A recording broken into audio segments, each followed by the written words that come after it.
Okay, all right. So let's start with a quick recap of what we discussed last week. So today we have the third session on managing financial crime risk, and the first two session focus was predominantly on money laundering, terrorist financing, standards required by the firm, the concepts of money laundering and terrorist financing.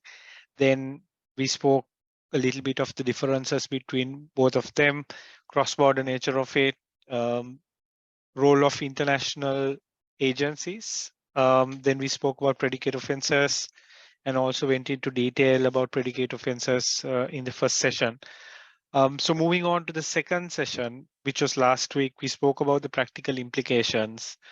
And in that practical implications, we spoke about um, what what is the impact of financial crime to a firm, and we spoke about the reputational impact, penalties, cost of investigation, cost of remediation, and we also spoke about the importance of trust um, for the market, and especially we spoke about trust in a banking context. Then additionally, we did speak a little bit about uh, um types of certain crimes, including social engineering, hacking, and how rapid development of electronic communications has also resulted in financial institutions or normal organizations being targeted for data. We spoke about concepts of AML, and also the need for a strong culture, policies, procedures, systems, controls, trainings, risk assessments, etc. And we spoke about identification and prevention of financial crime and what is required.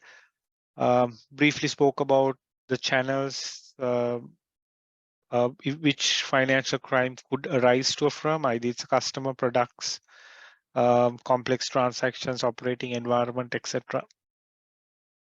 We also spoke about the MLRO, the role of an MLRO, and we did speak about sanctions, why sanctions are imposed, sanction screening systems, effectiveness of a sanction screening system, the fact that it should use fuzzy logic. There should be people trained to review sanctions alerts. Then if identified a potential match, notification to regulators in a timely manner, etc. We spoke about those last week. And also we finished off with, I think, politically exposed persons. So today our focus is going to be, today the plan is to finish off the rest of the theoretical aspects. No more case studies. We are going to directly go into questions. We have about 38 questions, which we will use the poll function to answer, similar to the previous sessions that we had. All right. So anything from last week?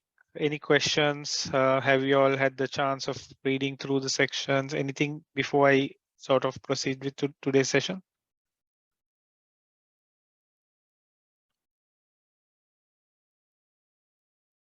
Okay, all right, I'll take that as a no. And let me start off. So today's session is about policies, procedures, controls required of a firm, right? So the risk posed to a firm can arise from client, products, and also delivery channels, right?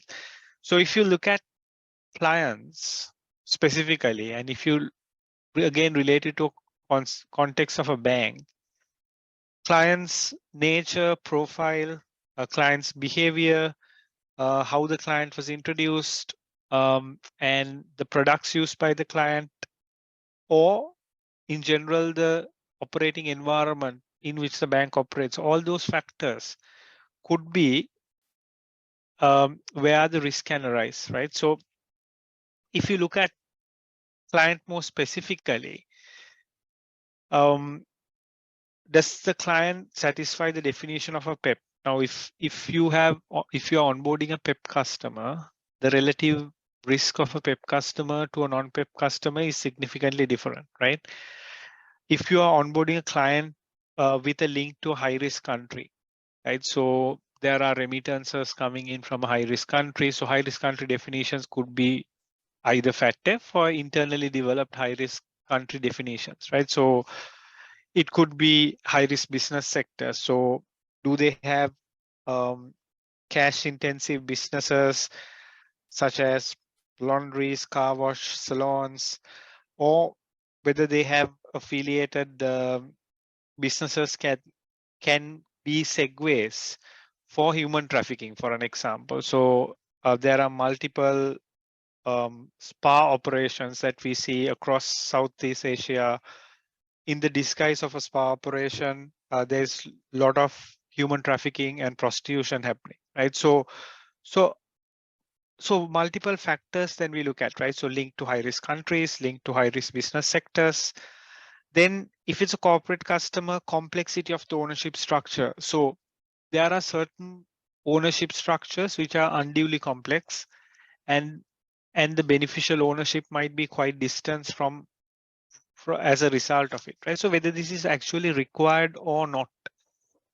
Then another aspect you look at is customers with unusual activity or customers with dubious reputation. So usually organizations will have some sort of adverse media screening prior to onboarding. And if there are historical adverse media relating to money laundering, terrorist financing, fraud, then of course you need to first think whether you can onboard that customer. And if you're onboarding, that customer is obviously going to be more riskier than a general customer, right? And also from a customer's perspective, non-resident customers. If you are onboarding a non-resident customers, you need to really understand as to why exactly um, is an account being opened, right? So recently, we've come across instances where there is no legitimate reason to have an account in the Philippines, but customers do have accounts in the Philippines. So sometimes when transaction patterns does not match the client profile, we always question as to what is the specific reason for having an account in the Philippines. And so it could be various reasons, right? It could be various reasons like various legitimate reasons, business interest, having family in the Philippines, etc. Or it could be a reason to avoid tax, right? So always think if a client is a tax resident in an X country, if another account is open in a different country, just understand if funds in that account has been declared for tax purposes, and whether that any documentation to confirm that has been obtained at the time of onboarding. So various areas that a client can expose a firm to financial crime risk, right? So quickly go through what's in the text. Is a customer based in conducting business through high risk jurisdictions, which we covered. Is a customer owned business within a sector that places high risk of exposure to financial crime and corruption. So we spoke about cash intensive businesses. Firm would not be associated with the customer who will be exposed as committing, facilitating financial crime, both from public relation perspective, due to practical implication of dirty money being found to have passed through the financial product as market transaction. So I think I've given you a few examples.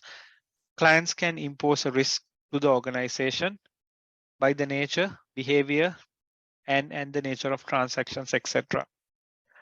So moving on to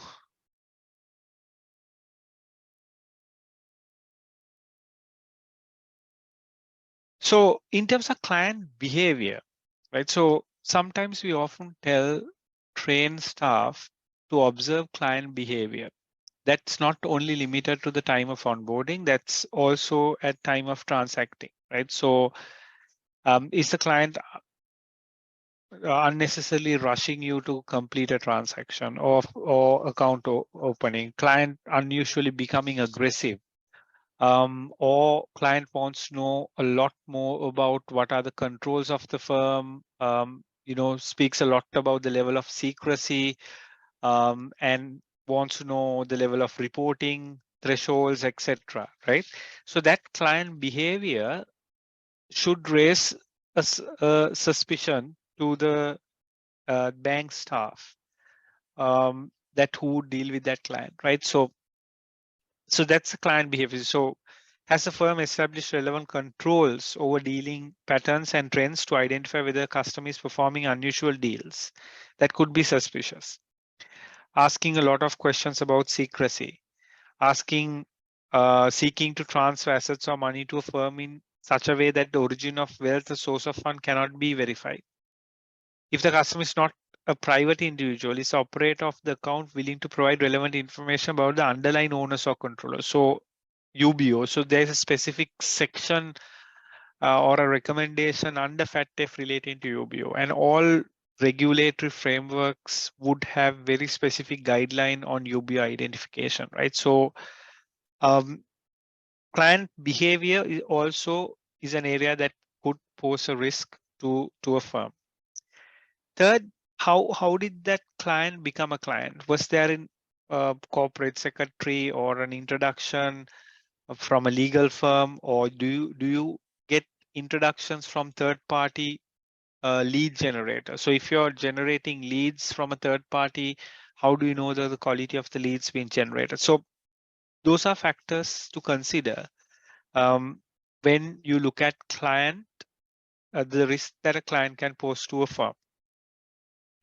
So moving on to what risk is posed by products and services. So if you look at products and services, if a product is actually facilitating payments to a third party, I'll take two products as examples. If you look at trade related products versus an overdraft facility, what do you think has a higher risk to the organization?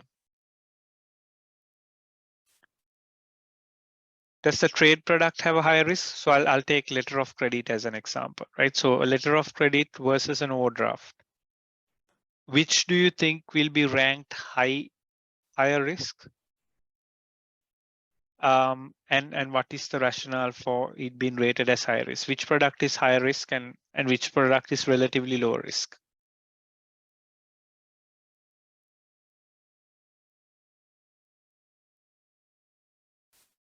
Anyone?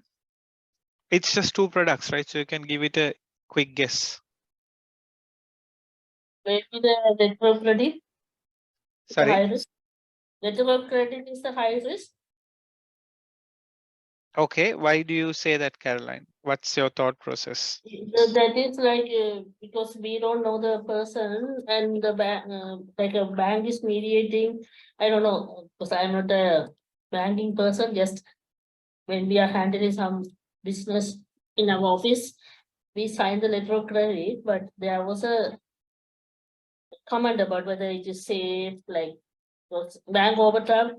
We will know they have a account with them and the way they operate business and all, we can search and find. But this is maybe the also something like that. This is my opinion. Thanks for that answer. Any other answers?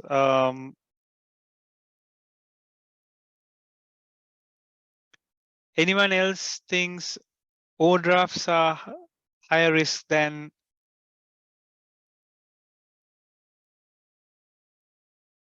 letter of credits?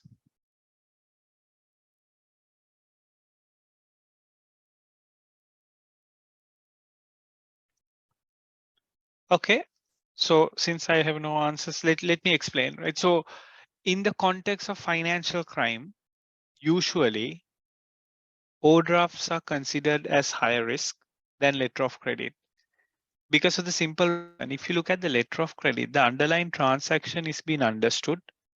The beneficiary, the importer and the exporter is being clearly understood. The banks that transact is clearly understood, right? So it's basically an end-to-end underlying transaction. The letter of credit is issued on the back of an underlying transaction. But on the other hand, when you have an overdraft facility, you have an overdraft facility an open overdraft facility which you can use to transfer funds in whichever way you want, right? There is no additional checks and balances on an overdraft facility, right? So similarly, wire transfers will be slightly higher risk uh, than a letter of credit, because letter of credit goes into a little more detail in understanding the underlying transaction, the purpose of payment, etc., before a letter of credit is been established. So this is purely a from financial crime risk perspective, right? So does the product allow payments to third parties? Could the product be used to enable inappropriate assets to pass through the firm? Does the product include other features that could enable money laundering or terrorist financing? Right. So those are factors that you need to consider. So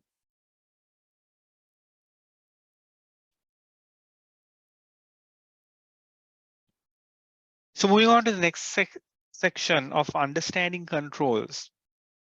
So controls to manage and mitigate money laundering and terrorist financing could measure, verify customer identity, collect information about the customer, monitoring transactions and activity to determine whether there is a reasonable ground for knowing or suspecting money laundering and terrorist financing that can take place. So what's really important to remember is control framework should include at the time of onboarding and on an ongoing basis, right? So ongoing basis needs to be both on the customer as well as the transactions. So if you look at an example of, let's say, someone entering a club, right? So if someone is entering a club, at the time of entering, maybe the bouncers outside the club will check whether you are carrying any drugs, whether you're carrying any weapons, etc. So you're having a check at the time of allowing someone to enter in. Then consider that as onboarding, right? So onboarding control framework needs to include various aspects: customer identification and verification, identifying the nature of the customer's employment or business, understanding their source of funds and source of wealth, understanding their transactions that could flow through the account, understanding um, who are the related parties, understanding whether the customer is a PEP or not, etc. Right? So that's the type of onboarding. Now, once the customer comes inside, again, assuming that, okay, fine, this individual enters the club,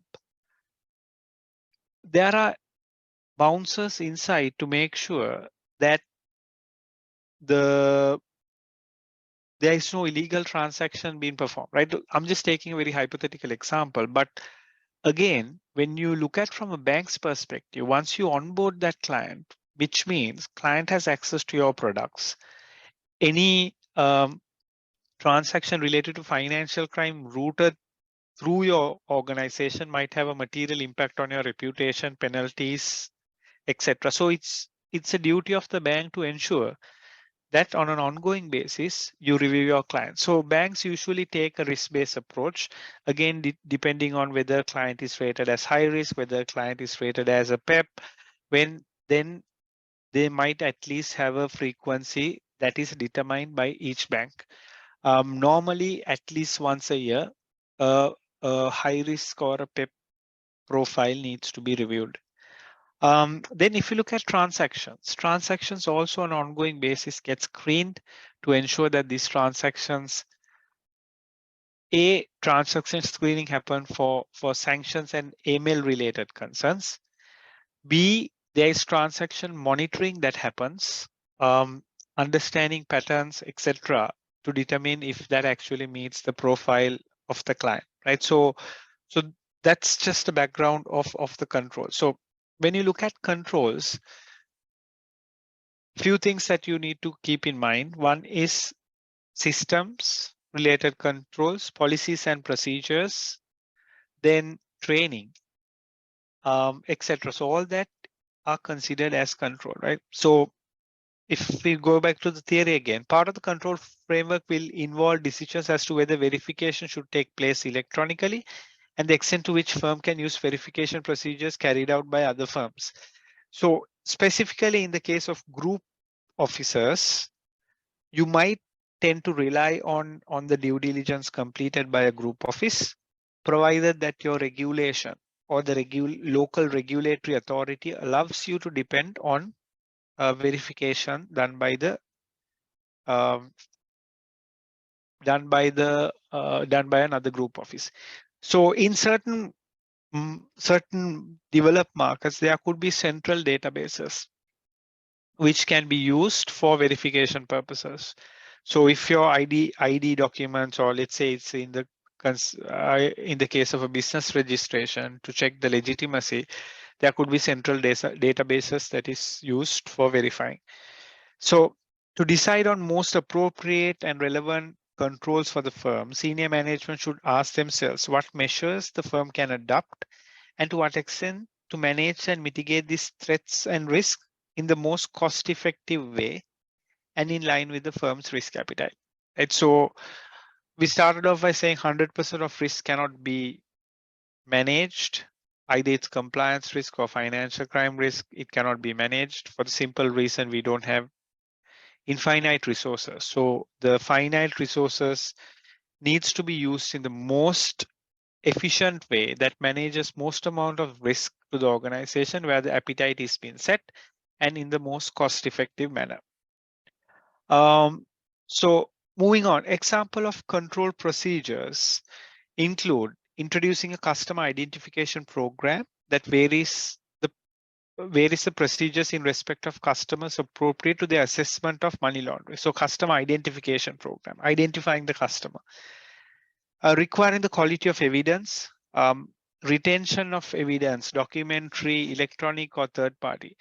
And again, with the advancement of technology, we sometimes might move into onboarding clients not face to face anymore, right? So it's onboarded maybe via Zoom, right? So if you are onboarding via Zoom, do you have various other measures of facial recognition, etc., to identify if this particular person in front of you is the actual person that you're opening the account for, right? So various controls relating to advancement of technology may be required as we progress. Then obtaining additional customer information where there is a heightened um, financial crime risk. So we spoke about PEPs. Then finally monitoring customers and transactions activity, which we briefly spoke about as well. So risk management is generally a continuous process carried out on a dynamic basis.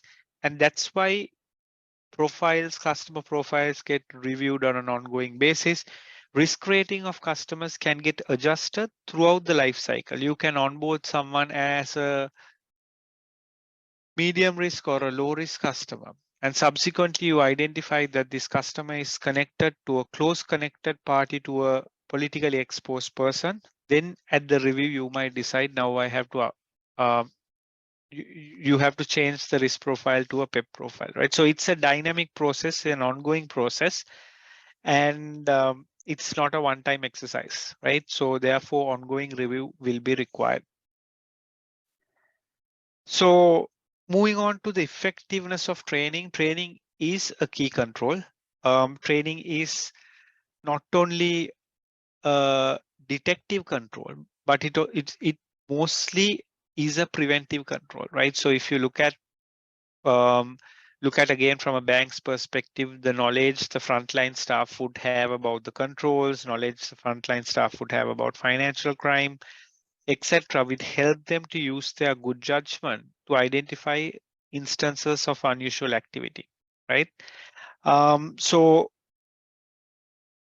from a theoretical perspective, few things to look at. One is um, the criteria to include in a training program. So understanding the internal controls established, which I just explained, right? So training models should have a good explanation of the internal controls and what these internal controls expect to do, right? What they intend to mitigate, right? So then staff responsibilities under the firm's arrangements for prevention of money laundering and terrorist financing, staff responsibility, obtaining sufficient evidence for identity, recognizing and reporting knowledge or suspicion of money laundering activity. And also it's important to explain that there would not be any consequences of escalation, right? If there is a suspicion, if there is an unusual activity, you escalate, but there is no consequence as a result of it by any means to the staff member who escalates that. The potential effect on firm, its employees personally and its clients of any breach of that law, right? Then the content and the frequency of training is reflected in the risk assessment. So certain roles might be classified as high risk roles. They may require more rigorous training or more frequent training. Certain other roles may be required only once a year, maybe a generic training, right? So it depends on the role you perform for the organization and how the organization would determine how much of exposure you would have for detecting and preventing financial crime risk. Um, then appropriate assessment at the end of the training session to make sure that the training session has been effective. Um, so in addition, selected and relevant employees should be given more regular and appropriate training, which we discuss. If you are working in an area that the organization is exposed more to financial crime, then you need more training. Staff will find it helpful to have illustrations of type of situation that may be unusual and which in certain circumstances might give rise to the reasonable grounds for suspicion. So usually what happens is certain unusual activities that have got resulted in suspicious activity that becomes a key component of a training program. Not the individual involved, but what would be the typology that was used, how exactly did that happen, right? So if you have reported a suspicious activity, you can't divulge the name of the individual you reported a suspicious activity. So that is considered as an offense called tipping off. However, in general, for learning purposes, you can use a particular case study absolutely not having any reference to an individual or a country. You can just use that for learning purposes. All right, so effective suspicious activity or transaction reporting. Right? It's an appropriate system of reporting must be in place whereupon all staff must raise an internal report where they have knowledge of suspicion. So take an example of um, a branch teller. Branch teller sees a particular customer coming into the branch very regularly with cash deposits going into an account, or branch teller can see that there are multiple third parties who are walking and depositing funds into one single account, right? So what the branch teller can do at that point is branch teller can report this as a suspicious activity. Then that gets cascaded to compliance team. Then compliance financial crime management teams would look at that alert and review the client profile end to end, and they might determine this might be um, this might be a potential financial crime risk. Therefore, they might report to the MLRO. Then MLRO subsequently might decide to report to the regulator. And regulator, when that happens, would conduct a more holistic review. And if considered serious, might pass on to the law enforcement agencies. So firms nominated officer must consider all internal reports. So nominated officer is usually an MLRO. Firms nominated officer must take external report to relevant law enforcement agencies as soon as practically possible if they consider that there is knowledge of suspicion and reasonable grounds for knowledge or suspicion that person is engaged in money laundering or that terrorist property exists, right? So in the case of Sri Lanka, we report to the regulator, but from a UK perspective, they also refer to law enforcement agencies. The firm must seek consent from LEA before proceeding with suspicious transaction or entering into arrangements. Firm must freeze funds if the customer is identified as being in the sanctions list on the government website, or suspected terrorists, or sanctions individual and entities to make external report to relevant authority in its home state. So for an example, the moment you report a suspicious activity, excluding for sanctions, let's say if it's only for financial crime, you have reported, you don't immediately stop transacting with the client. The moment you stop transacting with the client, then it will impact the overall investigation that is being carried out by the regulator. If in case the regulator conducts their investigation, they will send a freeze order to say, we've conducted this investigation. Now you may freeze all the accounts of this particular customer. At that point, you freeze the accounts, not at the time of submitting a suspicious activity report. Um, so moving on to effective, again, on the same topic, firm needs to ensure detailed records are maintained relating to any suspicious activity, whether it is part of the reporting system or as separate records. Such record keeping should include details of any disclosures made regarding the inquiries on a case, the reasons why a suspicious activity was submitted or not submitted. So what's also critical is if something has reached the MLRO and MLRO has decided not to submit, right? Those instances needs to be clearly documented as well, because in a regulatory examination, those could get picked up by the regulator, and adequacy of documentation and having a sufficient justification is really important so that the firm can demonstrate that the MLRO has actually completed his or her duties.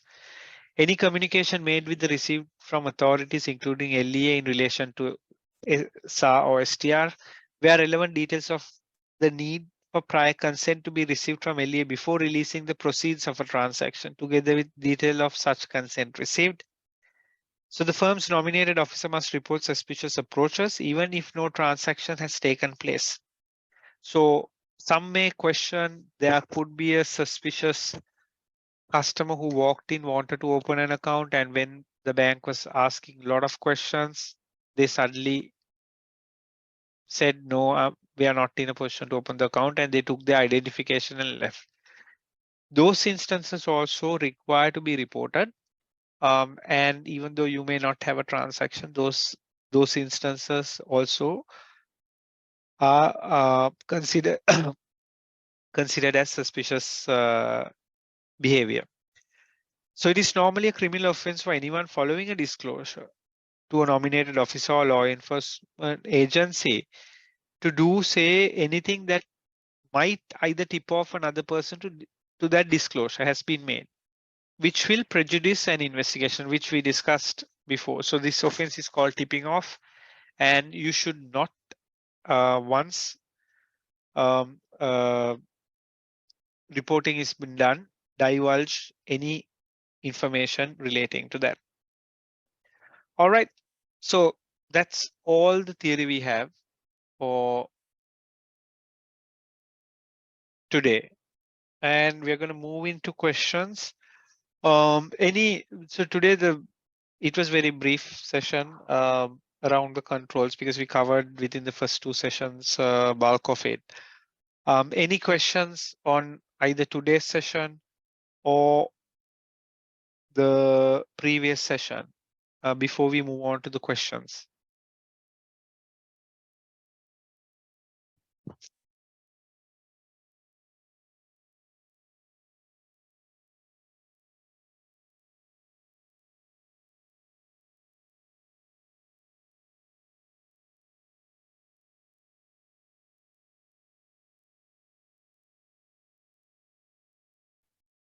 Okay, I'll take that as no. So let me open the slide on questions.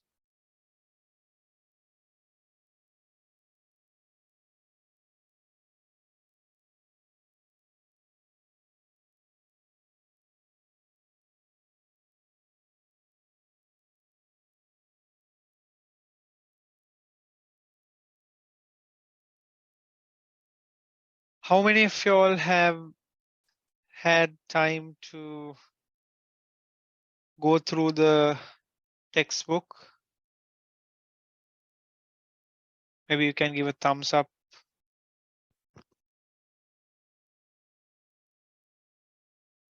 on the screen.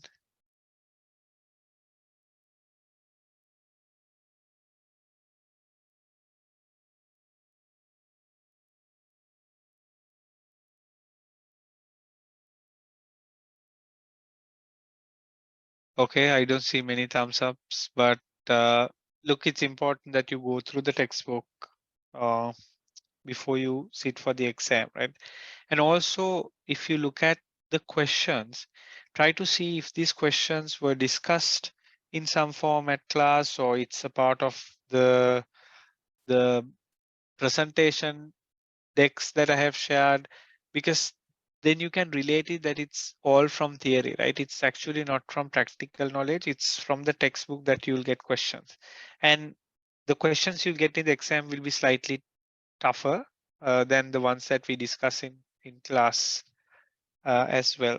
So if you are unable to comfortably answer these questions, then you need to really revise a lot more before you take the final exam.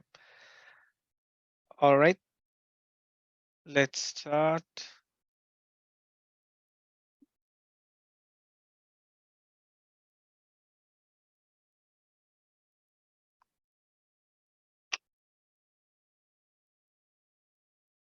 Okay, the first question. Who is the intergovernmental body that sets standards to combat money laundering and terrorist financing? So I'm going to open a poll.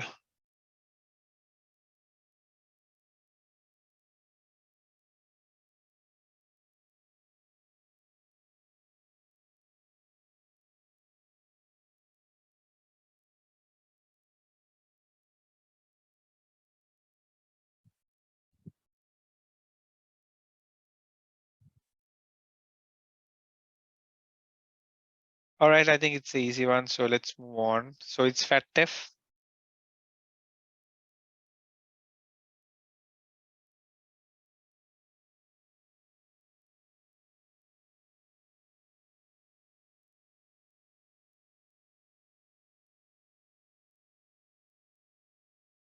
Moving on to the next question.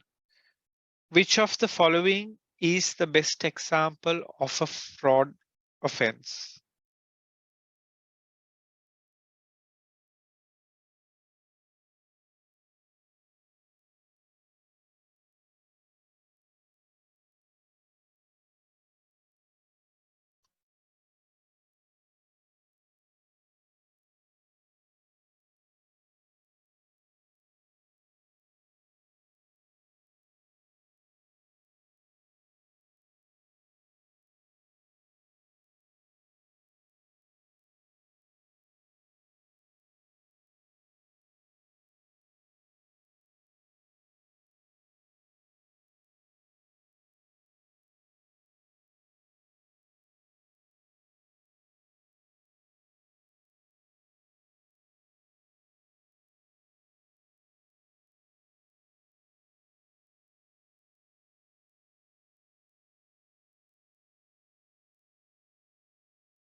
All right, the correct answer is answer D, which 4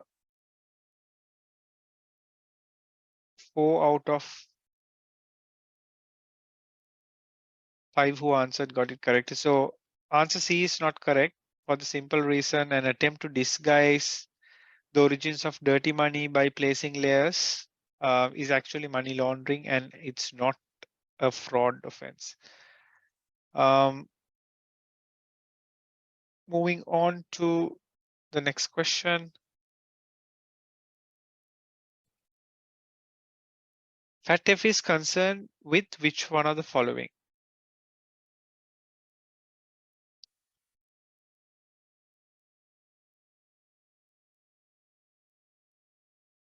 Should be fairly easy question.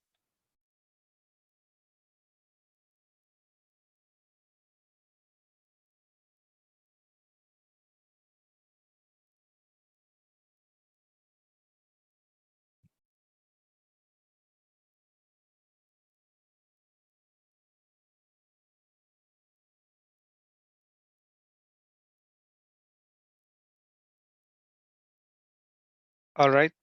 I think we've got 83% correct answers, 17% incorrect answers. So everyone, majority has picked money laundering. So someone has picked global transparency of security transactions. This is not the correct answer for FATF. Moving on to the next question.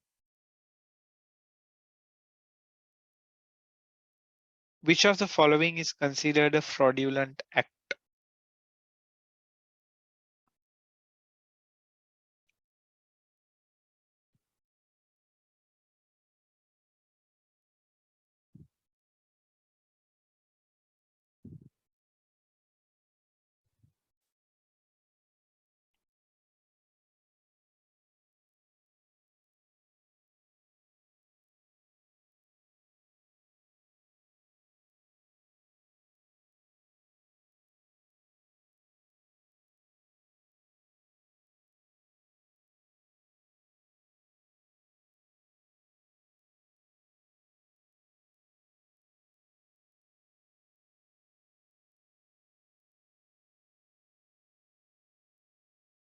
Right, I think everyone got this correct. Purposely omitting a material fact that a reasonable person would need to make an informed investment decision. So,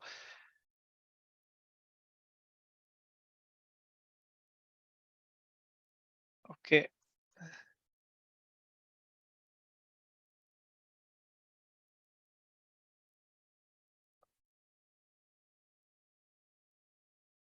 Okay, did someone draw something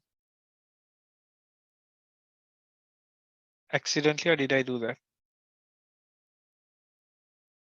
Let's move on to the next question.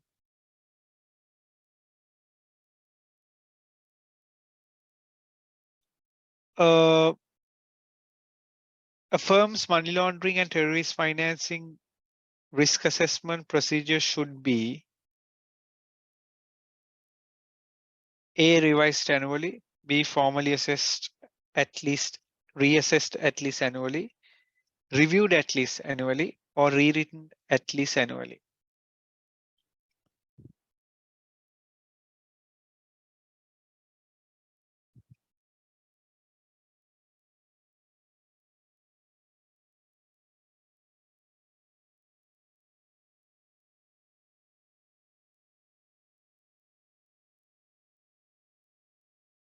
All right, so far we have 7 answers split between choice A, B, and C.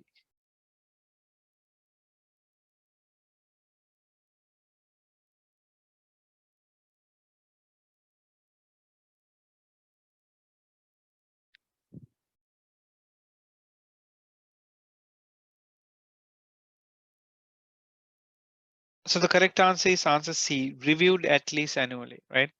Um, okay, moving on to the next question. The Financial Action Task Force recommendation suggests which type of approach to anti-money laundering and combating of the financing of terrorism. Again, fairly easy answer.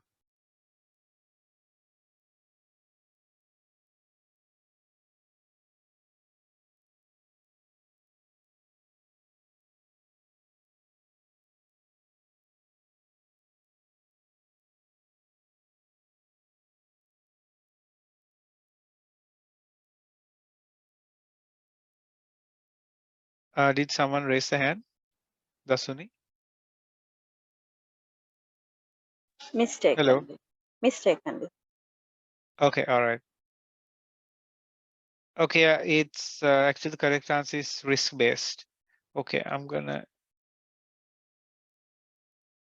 let me stop sharing and reshare uh, just to see if I can get that. Okay, now it's fine. Someone accidentally drew on the slide. All right, moving on to the next question.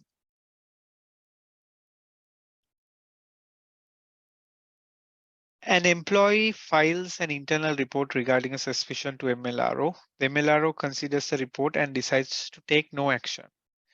What happens next?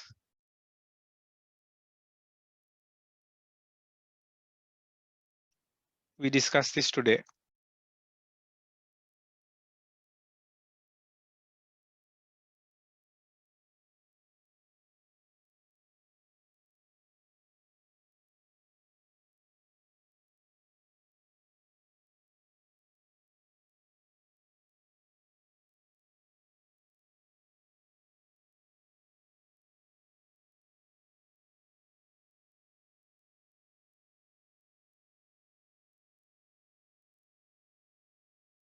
Correct answer is answer C.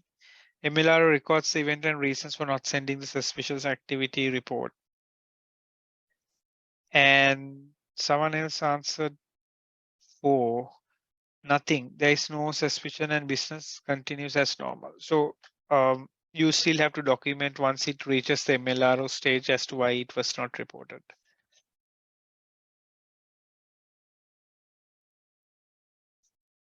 Okay.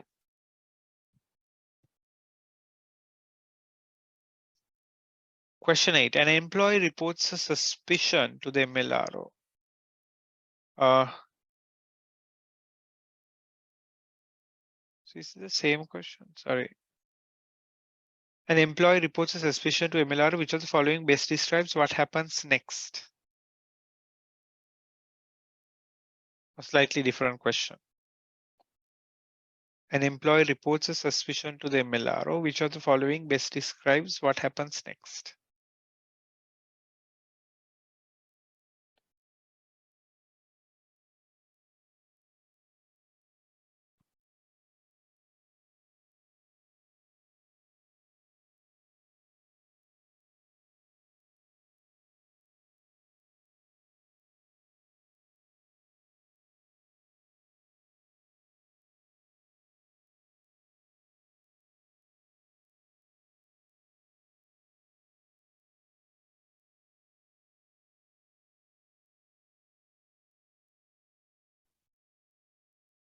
So, and again, I think majority answered answer A.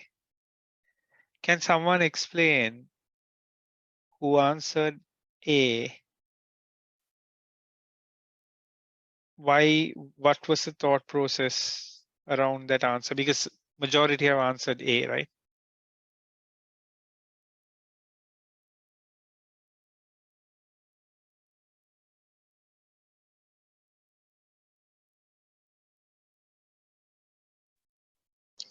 Hi Shane, Harshini here. Yeah, sir. Hi. So when you notify the MLRO regarding a suspicion, until the MLRO approves the reporting and the subsequent regulatory reporting happens afterwards through an STR. Until then, you have no requirement of ceasing the business relationship with the client, and notifying the client would be tipping off, and definitely you can't say there's no further responsibility to pursue the suspicion also under law. So that's why answer A was selected. I think what you said is correct, right? But that is from a compliance perspective. So the question here refers to an employee reports a suspicion, right? So assume once it's been reported, the employee has no further responsibility to pursue the suspicion under the law. Employee's responsibility is only to report, right? So again, from an example of a bank, let's say a teller reports it.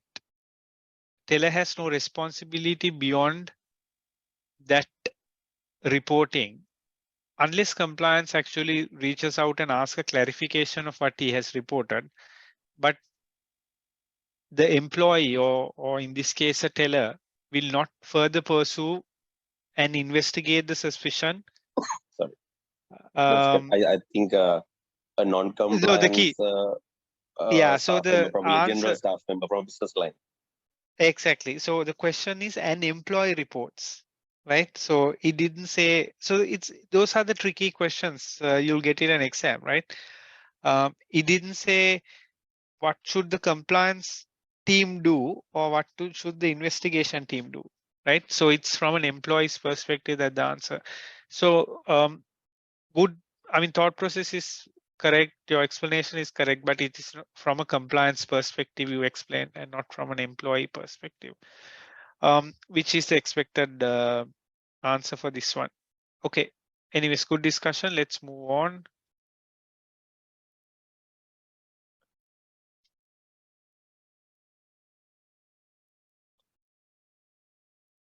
Question 9. Which of the following would constitute fraud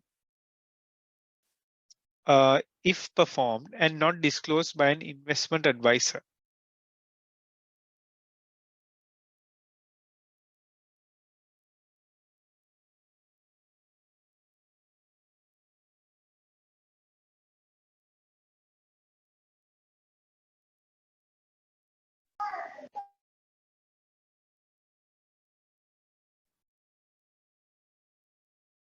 Sorry, I was on mute. Mutual legal assistance between different legal authorities may be conditional on dual criminality. If this is the case, which of the following is false?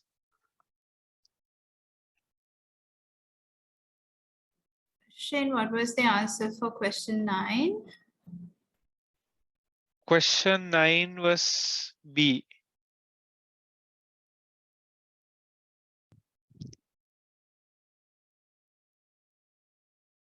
Okay.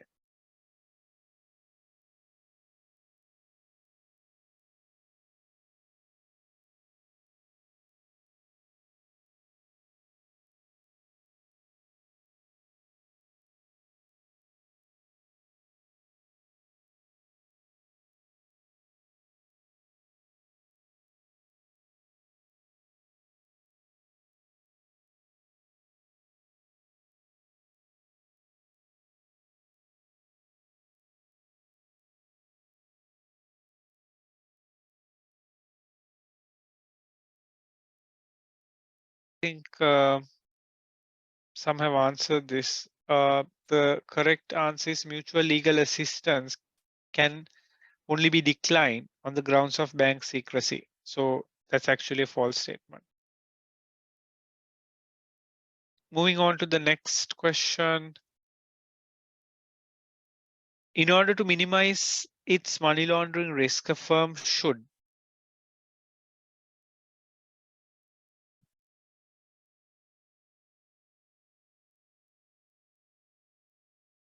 again a tricky question because most answers look correct.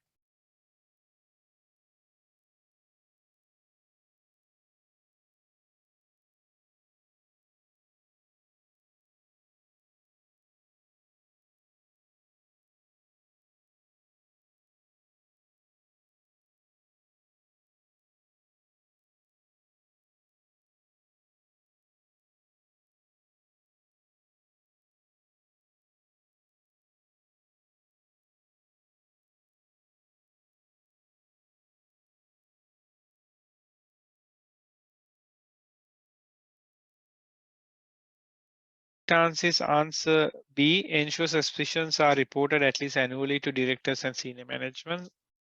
It's again the type of cases rather than the actual individuals involved. Majority got this answer wrong.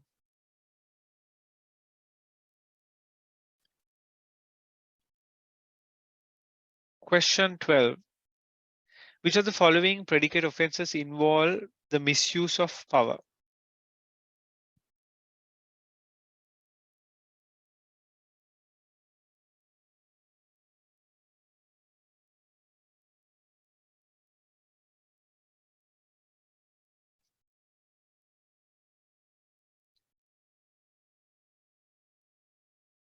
Should get this right if you're living in Sri Lanka or even that matter Philippines.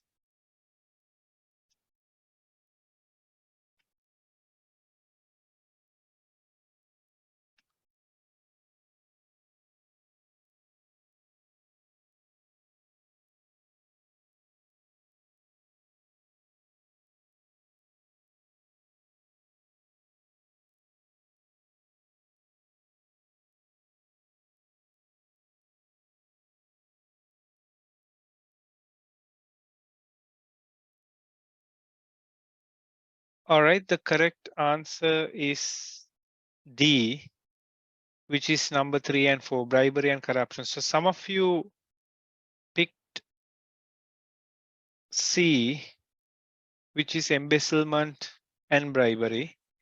Embezzlement involves the, dishonest or appropriation of assets, right? You're embezzling funds, the cash, tele, etc. But it's not misuse of power. So bribery and corruption directly is as a result of misuse of power. So the correct answer is answer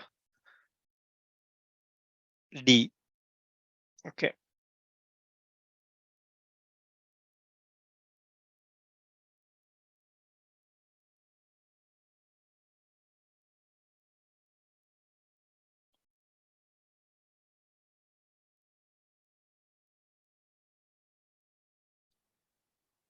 What is the rationale behind sanction screening?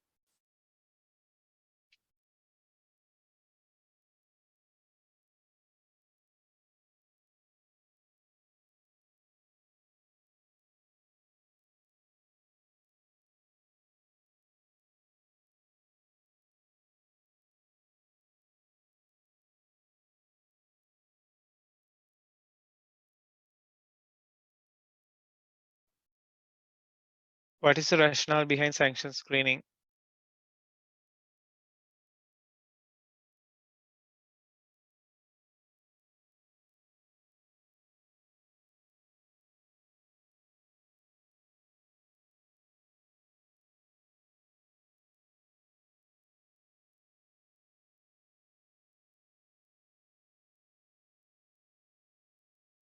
I think majority got this right. So the correct answer is answer A. Firm should have a process in place to identify those in a sanctions list. Moving on to the next question.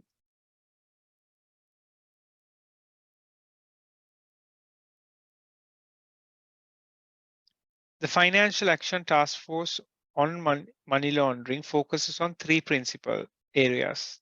Which of the following identifies these 3 areas? Now, it's very important that you would have read the theory or gone through my slides to answer this question.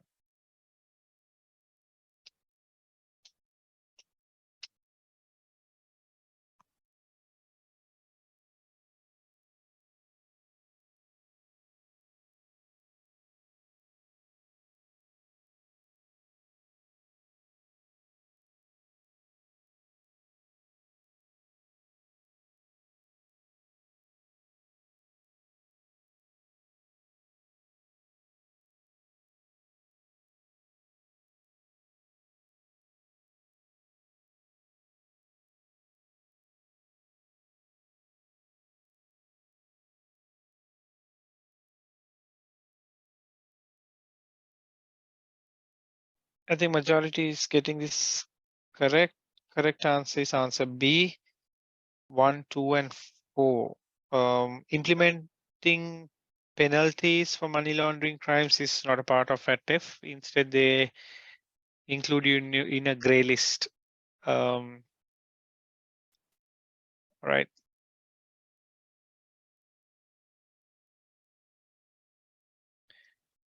Next question. The money laundering reporting officer associated with the firm is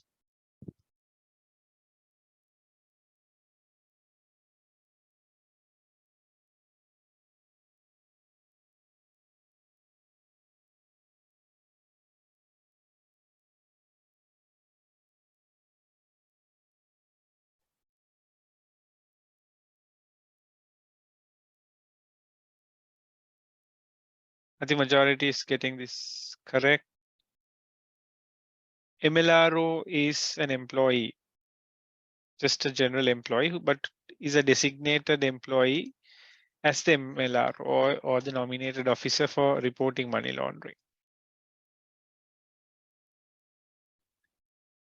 Okay, an employee of an authorized firm suspects that deposits being made by a client are suspicious. Which of the following would allow the employee to distinguish funds being deposited for terrorist activities from those deposited for money laundering? Remember the difference between money laundering and terrorist financing, and then you would be able to answer this question.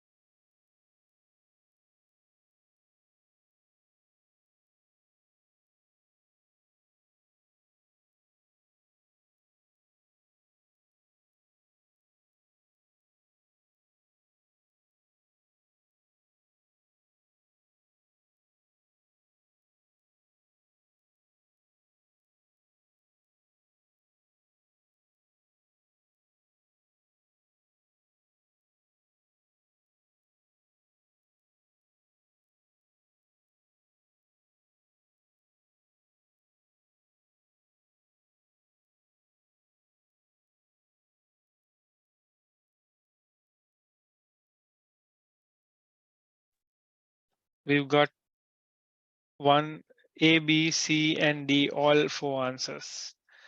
Majority answering C and D.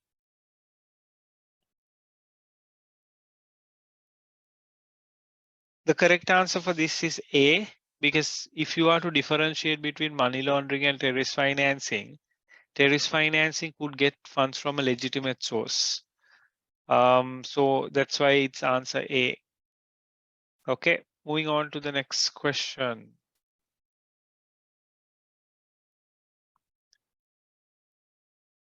Which of the following clients could pose the most risk of financial crime to the firm?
Again, we have A, B, C, and D been answered, but majority have picked the correct answer, which is D. Some have picked A. So if a client has a lengthy business relationship, you should be knowing your client well enough. A client that is introduced to a firm by another regulated firm. The keyword here is a regulated firm, right? It's not a general third party.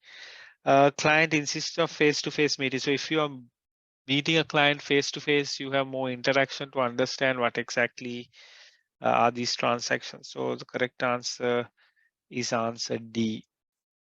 Moving on to the next question. In which of the following circumstances has an agent committed a fraudulent act?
Majority answered as answer D, but the correct answer is answer C. Can someone who answered C explain as to why you thought C was the correct answer?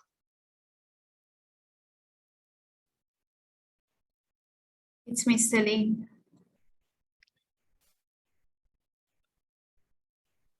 Yeah, because I think what's critical is when it's a fraudulent act, it's intentional, it's willful, and it's knowing that you're going to deceive the client, right? So if an agent knowingly tells a customer that a markup was 25 and the markup was actually 50, that is intentional fraudulent act.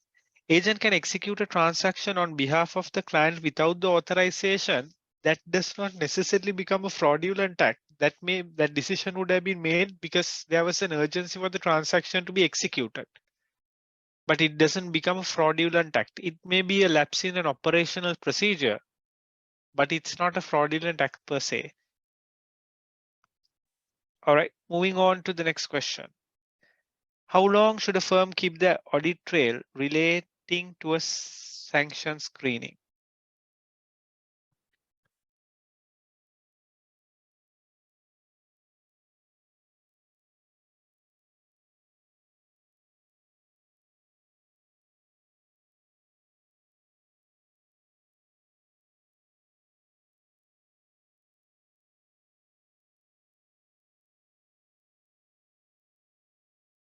Not covered during class, but it's in the textbook.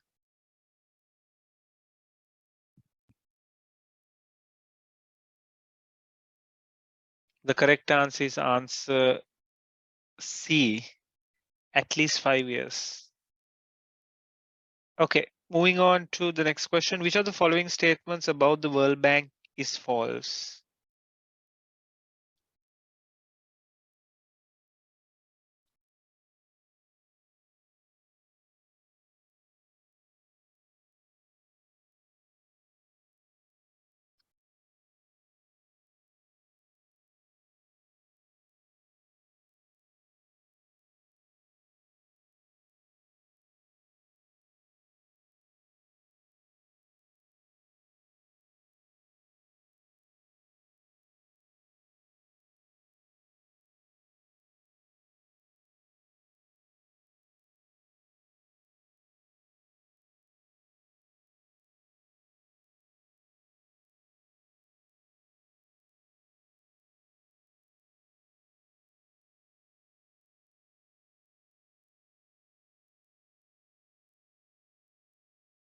The correct answer is answer D. I think majority got this answer.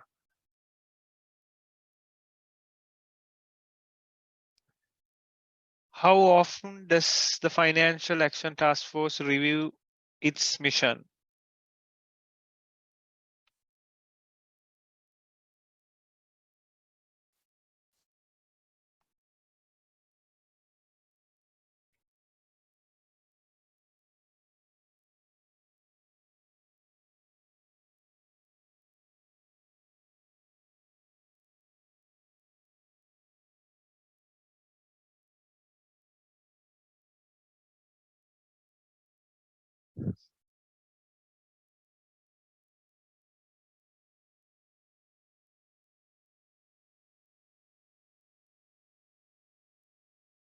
Okay, the correct answer to this is answer C, every 5 years.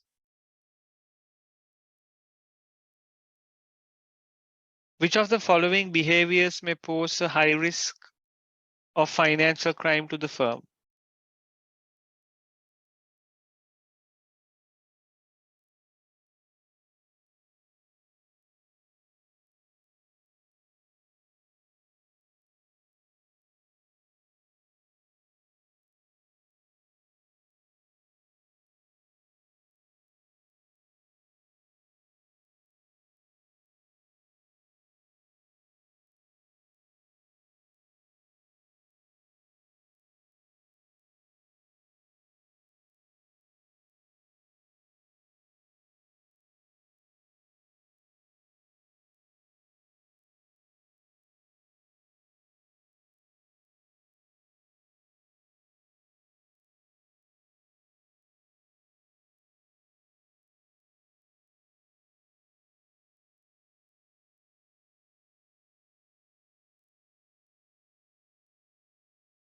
All right, majority got this answer correct. The answer is answer D.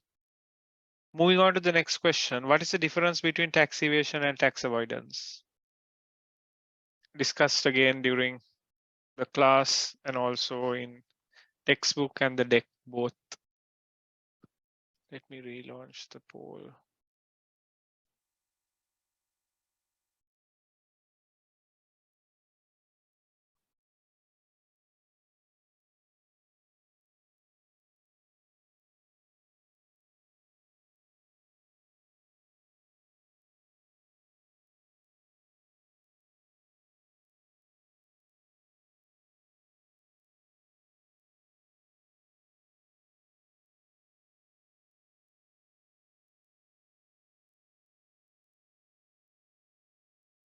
Majority got this correct, but there's also answers of choice A and choice D. But the correct answer is tax evasion is not legal. Tax avoidance is.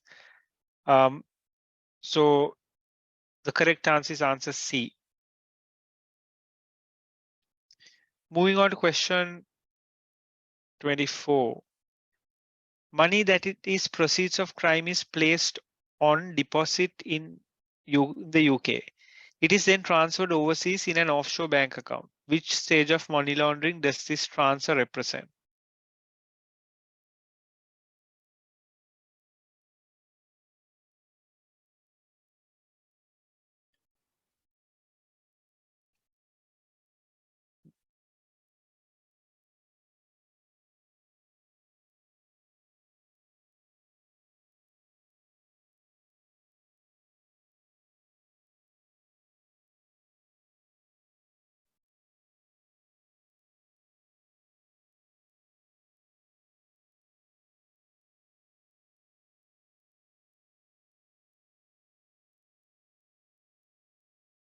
So the correct answer is answer C. This is layering because it speaks about a transfer of funds. So layering involves actually moving money around in order to make sure that the origin and the funds cannot be traced to the origin, right? So that's layering. Moving on to the next question.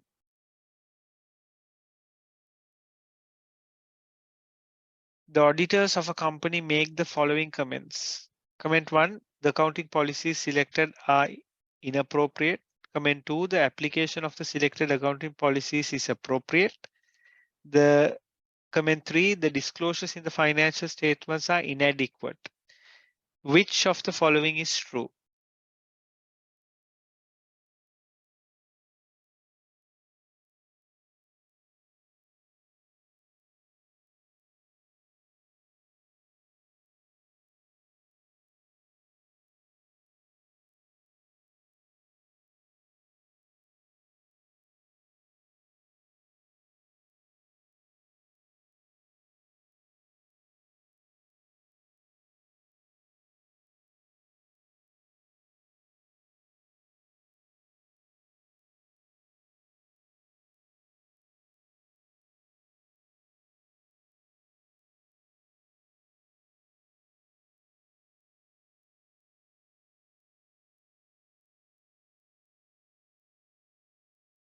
Okay, majority has answered this as answer D. Answer D is the correct answer.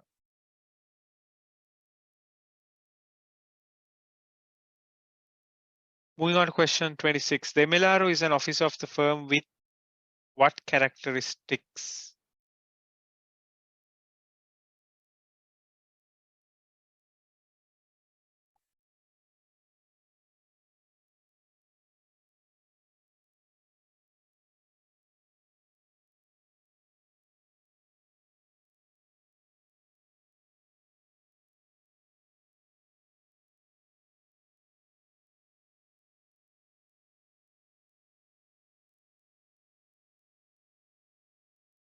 Majority has answered this correctly. The correct answer is the authority and sufficient independence within the firm. The keyword is sufficient independence and it's not complete independence.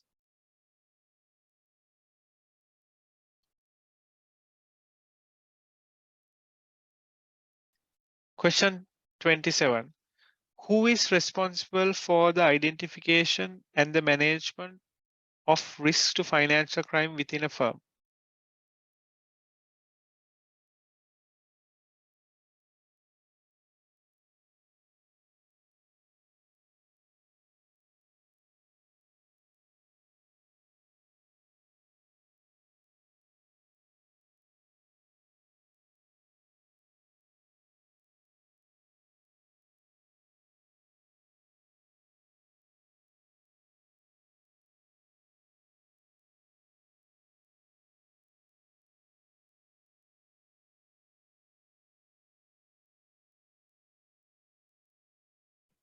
So the correct answer is B, senior management.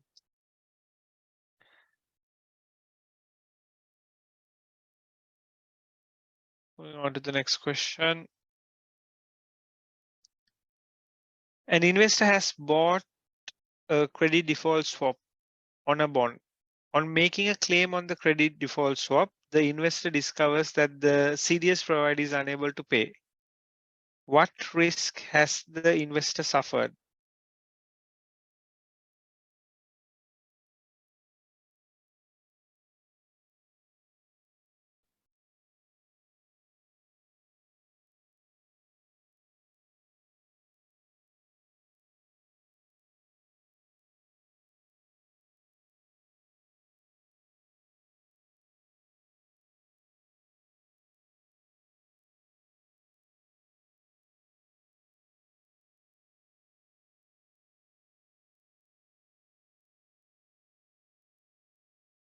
Correct answer is answer B, counterparty risk.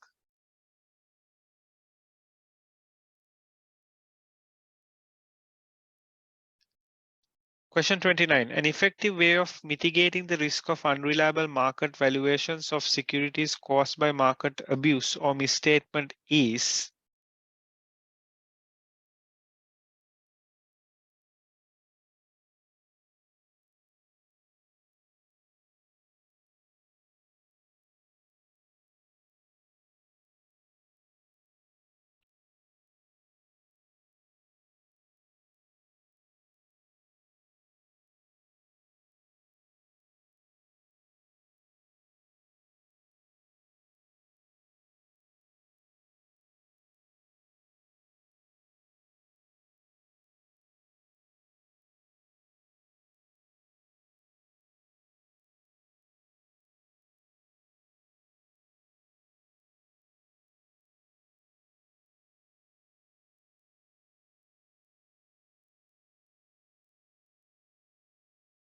correct answer is answer C.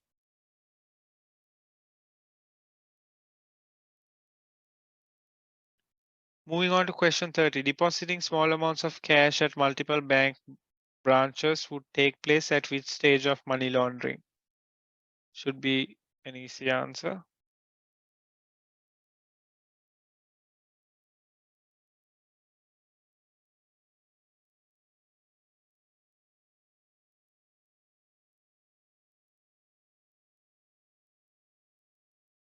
Majority got this right, placement, but there are some who have answered as layering, which is not correct.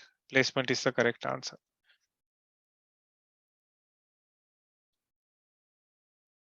Keyword is depositing money. Okay,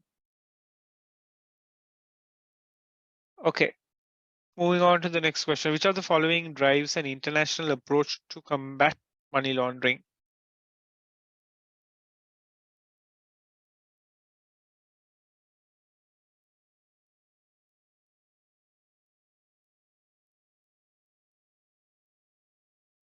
Get a similar question before. The correct answer is PATF. Answer D. Moving on to the next question.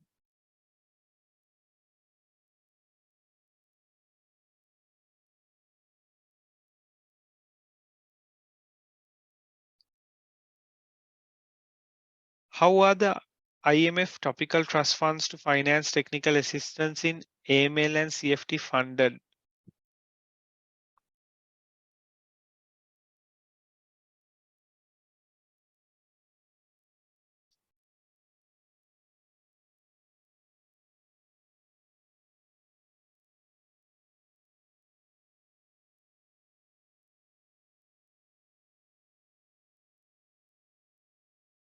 We've got one correct answer so far. Can't recall if we discussed this during class, but it's a part of the textbook.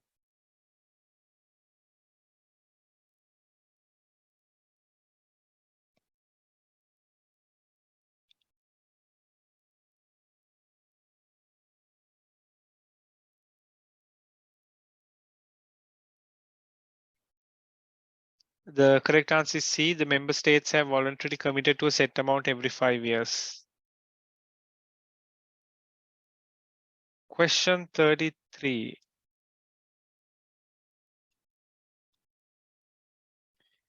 In order to reduce the exposure to financial crime, an individual can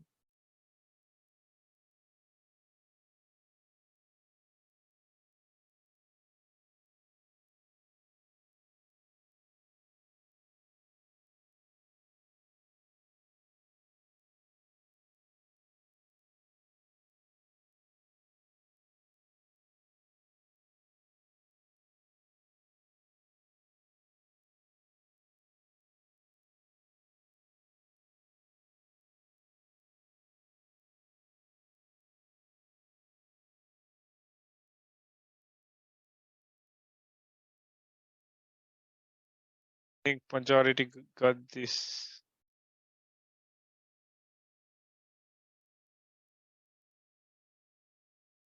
Right, the correct answer is C. When disposing of financial statement and bank statements, use a shredder. Some of you said keep passwords and PIN safely with your bank cards. You should never keep your PIN and card together. Some said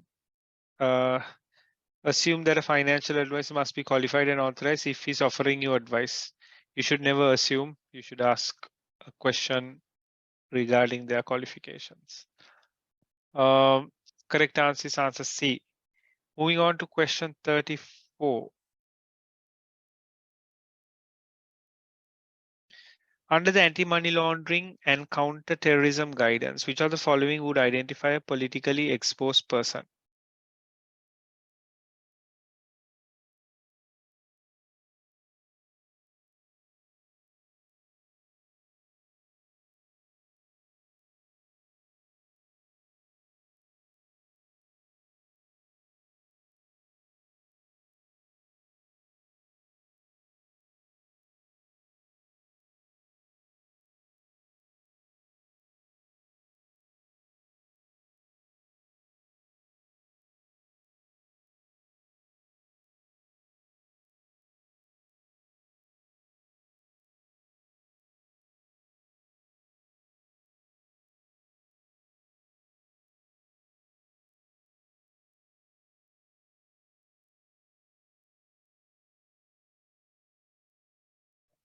Majority got this answer correct. Due to their position as they are more vulnerable to corruption. Answer A is the correct answer. Moving on to the next question.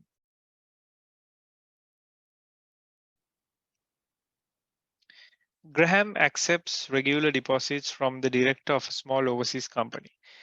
Which of the following stages of money laundering could Graham find himself under suspicion of ML regulations? Again, we answered a similar question before. Keyword is deposits. And the answer is placement. So I'm not going to wait for everyone to answer. That's the easy one.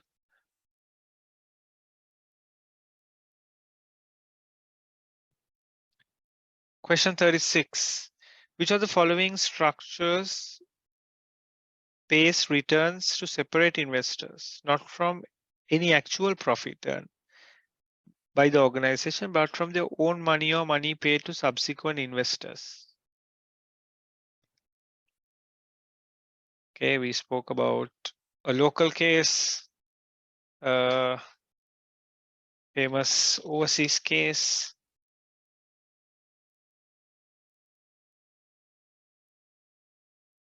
Okay, everyone is getting this right, thanks to the very famous Sakwiti case.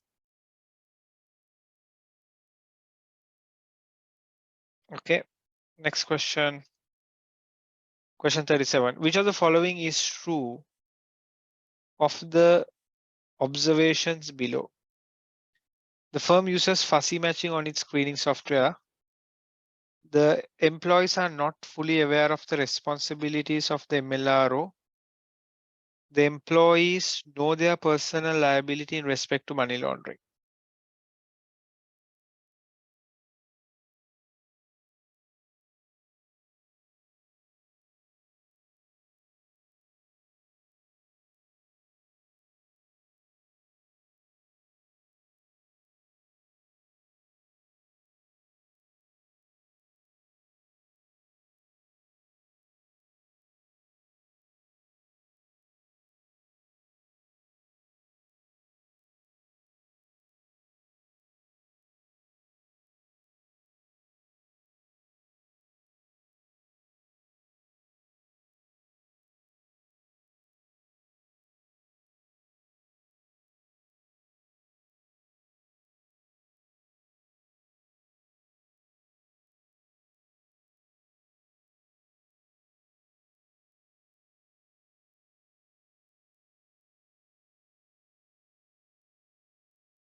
Correct answer to this is answer B.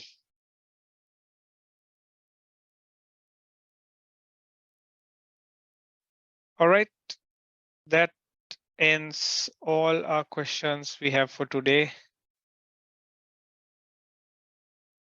I didn't take a break in between intentionally because I thought because we were doing questions, we can proceed, power through to the end and just probably finish off the class a little early.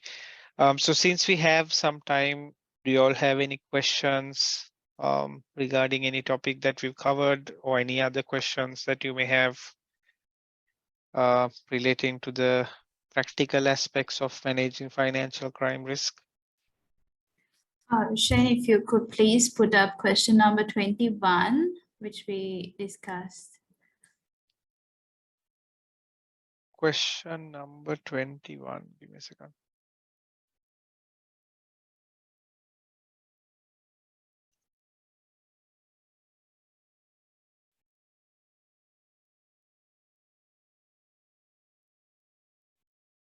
Can you see the screen?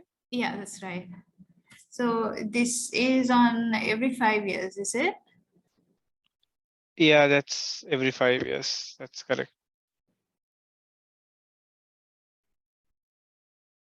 28, what is the answer for the question 28? Question 28. Give me a second. Let me go to that question. This is counterparty risk, right? answer B.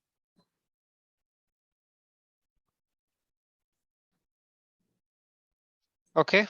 Anything else?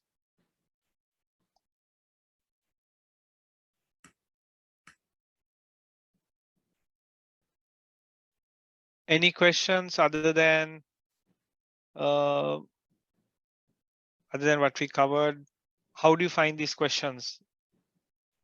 Easy, difficult, moderate? It was moderate. I think these are early stages, right? So as you go along, read the text, you'll be more comfortable. And I think there are mock exams as well. So at that time, hopefully you're more aware of the text and the theoretical aspects, what is required. Any other questions for me? So this session concludes the sessions that I'm supposed to complete. So I do usually the compliance function and managing financial crime risk. And Mr. Prasanna will be the one who would take on the sessions for the remainder of the program. And I'm happy to answer any questions if you may have on any areas we covered, or you can even ask any questions related to the practical aspects, anything that I can answer. But if there are no questions, we can, call it a day and then end our class a little early today. Thank you. So Shane, closer to the in class, and will you be? I think your sessions are over. So will you be doing a revision kind of a thing, or it's just over? No, I think we will do some revision questions. Himali, if I'm correct, we will do some revision questions, right? Towards end.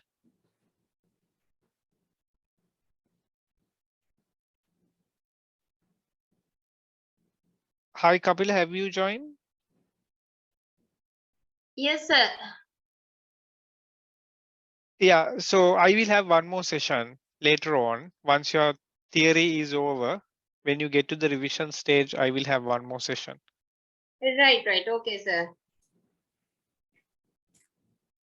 Yeah, thanks, Shane. Yeah, okay. All right. Any more questions? While we are going through the text, if we come across any questions, whether we can send you the WhatsApp or something. Is it okay? Yeah, sure. Send a WhatsApp. Okay, thank you. No problem. Send a WhatsApp on the group and I can respond. Send it on the group so that everyone can benefit out of that question. Yeah, so I might not immediately respond, but I will definitely have a look and reply. Thank you.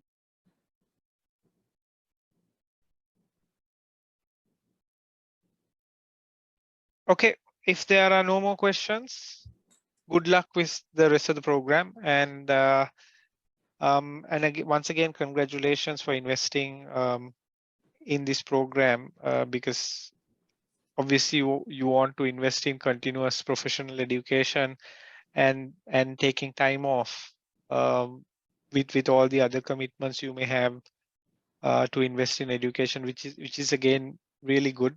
And I wish you best of luck for the remainder of the program. And hopefully when we connect next time, you'll feel a little bit more confident in answering the questions. Okay, thank you very much. And have a good rest of the week. Thank you, sir. Thanks. Thank you, Shane. Thank you so much.